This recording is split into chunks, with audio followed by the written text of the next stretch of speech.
Assalamualaikum warahmatullahi wabarakatuh.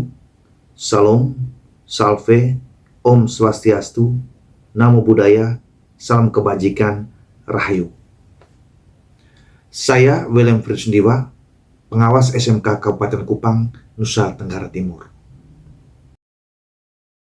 Kabupaten Kupang bukan hanya sebuah wilayah di peta Indonesia bagian timur, tetapi juga ruang pengabdian yang menguji kesabaran dan keikhlasan. Di sini, setiap perjalanan menuju sekolah bukan sekadar lintasan jarak, melainkan ujian keteguhan hati. Sebagai pengawas sekolah, saya terbiasa hidup berdampingan dengan tantangan geografis yang menuntut keteguhan dan kesabaran luar biasa. Banyak sekolah binaan berdiri di daerah pegunungan dan lembah kering yang sulit dijangkaui kendaraan umum. Untuk mencapai sekolah-sekolah itu, saya harus memarkir kendaraan di desa terakhir yang masih bisa dilalui, lalu melanjutkan perjalanan dengan mobil pick-up milik warga, ojek, atau berjalan kaki melintasi jalan tanah, batu, dan jurang kecil. Di beberapa wilayah, kendaraan harus didorong bersama penumpang lain agar bisa melewati tanjakan licin. Kadang perjalanan berlangsung di bawah terik matahari yang membakar, kadang pula di tengah hujan deras yang mengubah jalan menjadi kubangan lumpur dalam. Bahkan, ada kalanya saya harus menunggu hingga air surut untuk menyeberangi sungai karena jembatan darurat hanyut diterjal arus. Risiko fisik selalu mengintai. Mobil yang terperosok, ban bocor di tengah hutan, hingga terpeleset di jalan licin sudah menjadi bagian dari cerita. Tubuh yang lelah dan pakaian yang kotor seringkali tidak terhindarkan. Namun, risiko fisik tidak kalah berat. Rasa lelah dan tanggung jawab besar terhadap banyak sekolah di wilayah terpencil. Tapi di balik semua itu, saya selalu menemukan alasan untuk terus berjalan. Karena di setiap perjalanan berat itu, ada guru yang menunggu dengan semangat dan siswa yang menatap dengan harapan. Mereka adalah alasan mengapa saya terus melangkah.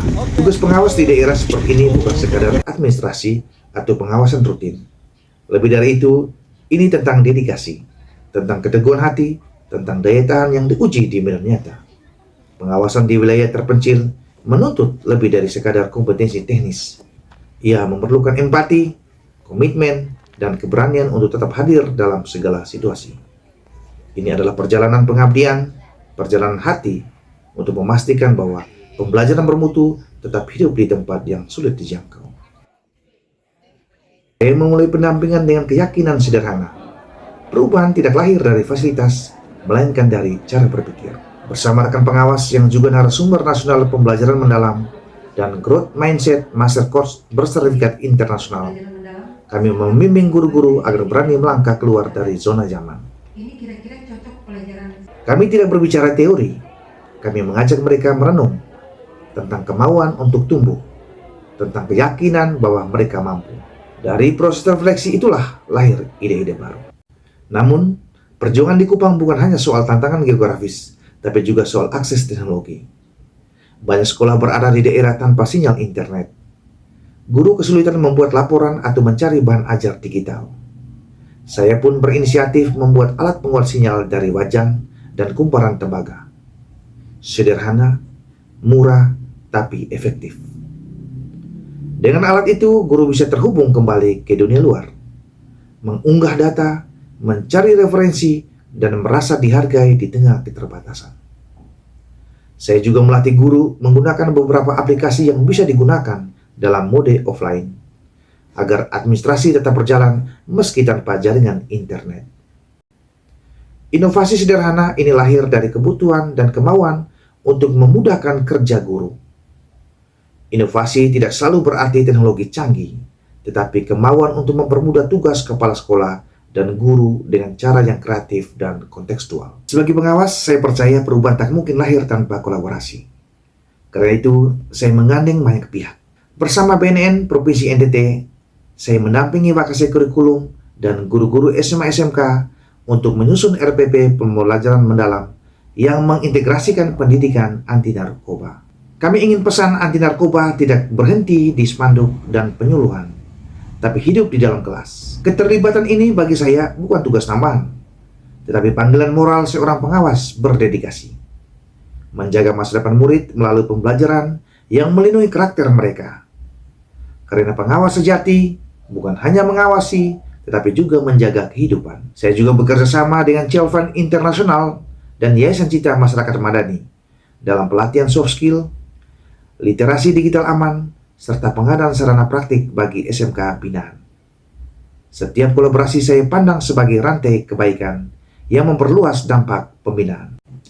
Tidak berhenti di situ, saya aktif berbagi praktik baik melalui komunitas pengawas belajar Nusantara, tempat di mana saya dipercaya sebagai salah satu pengurus pusat. Saya membagikan pengalaman tentang strategi pendampingan di daerah 3T agar bisa direplikasi oleh pengawas lain. Awal Oktober 2025, saya berkesempatan menjadi pembicara di DT International Joint Seminar on Education, Social Science, and Applied Science di Johor Bahru, Malaysia. Di sana, saya berbagi tentang teknologi sederhana untuk pembelajaran di wilayah sulit akses. Saya kemudian mendapat insight baru bahwa perjuangan kami di Nusa Tenggara Timur sejatinya adalah bagian dari perjuangan global untuk menghadirkan pendidikan yang berkeadilan. Kini saya melihat hasilnya. Lebih dari 80% guru binaan telah menerapkan pembelajaran mendalam berbasis proyek sesuai konteks lokal. Perubahan juga terlihat dari kepala sekolah yang kini lebih aktif memimpin kegiatan refleksi bersama guru. Di beberapa sekolah, refleksi bulanan sudah menjadi budaya baru. Murid pun menunjukkan antusiasme lebih tinggi. Terlihat dari kehadiran di kelas yang meningkat, partisipasi dalam proyek sekolah bertambah. Pendampingan dan pembinaan yang saya lakukan bukan sekadar program, melainkan perjalanan hati untuk menumbuhkan semangat belajar di tengah keterbatasan. Saya percaya ketika guru tumbuh, maka pendidikan pun ikut bangkit. Saya pun belajar bahwa dedikasi bukan berarti tanpa lelah, melainkan tetap melangkah meski lelah. Resiliensi bukan tentang menghindari kesulitan, tetapi tentang menemukan makna di balik setiap tantangan. Tema GTK Hebat, Indonesia Kuat bagi saya bukan sekadar slogan, tetapi cerminan nyata dari perjuangan yang saya saksikan di lapangan. Indonesia menjadi kuat karena ada guru yang terus belajar, ada pengawas yang terus mendampingi, dan ada kolaborasi yang terus menyalakan harapan. Mendampingi dengan hati berarti memahami bahwa setiap langkah kecil di Tanah Kupang adalah langkah besar bagi masa depan bangsa. Membangun dengan harapan berarti percaya bahwa dari daerah paling jauh sekalipun cahaya pendidikan bisa bersinar terang. Menembus batas, menyalakan harapan, itulah makna pengabdian saya. Dari Tanah Kupang yang keras tapi penuh cinta, saya belajar bahwa pendidikan akan selalu menemukan jalannya selama masih ada hati yang mau mendampingi. GTK Hebat, Indonesia Kuat. Wassalamualaikum warahmatullahi wabarakatuh. Shalom, salve, Om Santi Santi Santi Om. Namo Buddhaya, salam kebajikan, rahayu. Kami sangat bersyukur atas dedikasi yang luar biasa dari pengawas pembina kami, Bapak Wilfriedus Sundiwa SPD. Beliau dengan tekun menempuh perjalanan panjang melalui medan yang sangat menantang untuk mendampingi guru di sekolah kami yang terpencil. Inovasi beliau dalam menghadirkan akses internet menggunakan alat sederhana sangat membantu memungkinkan pembelajaran digital di wilayah tanpa sinyal.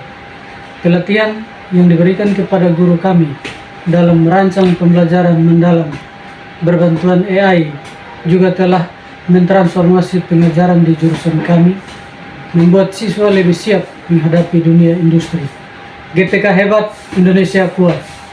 Sangat mengapresiasi kolaborasi pengawas kami, Bapak Wilfriedus Sundiwa dengan Cialfan Internasional Indonesia dan Yayasan Cita Madani yang telah menghadirkan pelatihan soft skill dan internet aman bagi siswa kami, sehingga siswa kami memiliki jiwa kepemimpinan, komunikasi, dan kesadaran digital yang lebih baik. Dampaknya adalah siswa kami lebih percaya diri dan siap menghadapi dunia kerja. Saya mengucapkan terima kasih yang sebanyak-banyaknya kepada Ibu Sahriati, Bapak Frit, yang selama ini sudah berkolaborasi dengan kami dalam pendampingan tersebut di beberapa wilayah di Kota Kupang, di Kabupaten Kupang maupun di Kabupaten Inde dan beberapa wilayah lainnya.